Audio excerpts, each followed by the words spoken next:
राधे राधे दोस्तों, आप सभी का स्वागत है हमारे चैनल क्रिएटिव कहानियाँ पर। आइए जानते हैं इस वीडियो में कि भगवान श्री कृष्ण के अलावा राधा रानी का विवाह किसके साथ हुआ था और उनके असली पति कौन थे। द्वापर युग में भगवान विष्णु का अवतार श्री कृष्ण और देवी लक्ष्मी का अवतार राधा रानी कभी एक दूसरे के नहीं हो सके थे। इसके बावजूद उनकी प्रेम कहानी आज भी अमर है। मगर शादी श्री कृष्ण ने भी की थी और राधा रानी ने भी की थी। पहले शादी राधा रानी की हुई थी। उनकी शादी उनके बाल सखा अयन के साथ हुई थी। राधा रानी और अयन की शादी से जुड़ी एक बेहद रोचक कहानी है। राधा रानी के पति का वर्णन ब्रह्मवैवर्त पुराण में किया गया है। ये वेद व्यास द्वारा रचित 18 पुराणों में से एक है। कहानी के अनुसार राधा रानी के पति अयन बरसाना के महापंडित उग्रपद के पुत्र थे। उग्रपद देवी राधा के पिता वृषभान के परम मित्र थे।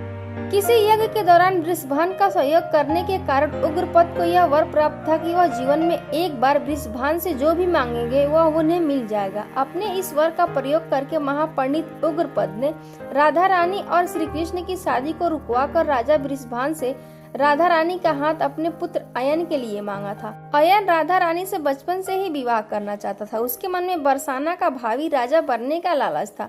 वहीं वह श्री कृष्ण से भी जलन रखता था। कंस के साथ मिलकर अयन कई बार श्री कृष्ण और राधा को अलग करने की असंभव प्रयास करे, मगर वह हमेशा ही अपने हठ षड्यंत्र में विफल हो जाता था। राधा रानी और श्री कृष्ण की शादी भी वह मात्र अपने पिता उग्रपद को मिले वचन के कारण ही तोड़ सका था। मगर शादी के बाद भी अयन कभी भी राधा रानी को हाथ तक नहीं लगा सका। इस विषय में पुराणों में कई कथाएं बताई गई हैं, मगर चर्चित ब्रह्मवैवर्त पुराण के मुताबिक अयन को महर्षि दुर्वासा का श्राप मिला था। वह श्राप मिला था कि वह राधा रानी को हाथ लगाते ही भस्म हो जाएगा। दरअसल अयन और राधा रानी की शादी के बाद भी राधा और कृष्ण आपस में मिलते रहे। उनकी प्रेम लीलाओं से परेशान हो गए अयन ने अपने पति होने का हक राधा रानी पर जताने की कोशिश की।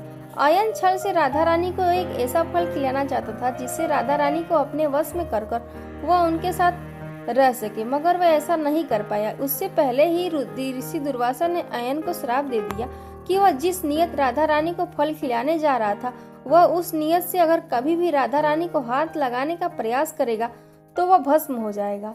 यही कारण था जो राधा रानी से शादी करने के बाद भी अयन कभी उसका पति नहीं बन सका। मगर पंडित दयानंद शास्त्री की माने तो अयन घोष में वर्णन मिलता है कि अयन नाम के एक ग्वालिन ने भगवान विष्णु की बहुत तपस्या की थी। जब भगवान विष्णु अपने भक्त से प्रसन्न हुए तो उन्होंने अयन को वर दिया। वर में अयन ने भगवान विष्णु से माता लक्ष्मी से विवाह करने की इच्छा जताई। इस वरदान को सुन भगवान विष्णु को क्रोध तो आया, मगर भक्त की इच्छा पूरी करना उनका कर्म था। इसीलिए उन्होंने अयन को वचन दिया कि जब देवी लक्ष्मी का जन्म राधा के रूप में पृथ्वी पर होगा तब तुम्हारा विवाह उनके साथ होगा। मगर साथ ही उन्होंने यह भी कहा कि तुम देवी लक्ष्मी से विवाह तो कर लोगे मगर उन्हें कभी छू नहीं पाओगे और नपुंसक रूप में जन्म लोगे। तो ये थी राधा रानी के दूसरे पति की कथा। आपको कैसी लगी कमेंट बॉक्स में जरूर बताइएगा। मिलते हैं फिर से एक नई कथा लेकर, तब तक के लिए जय सीताराम।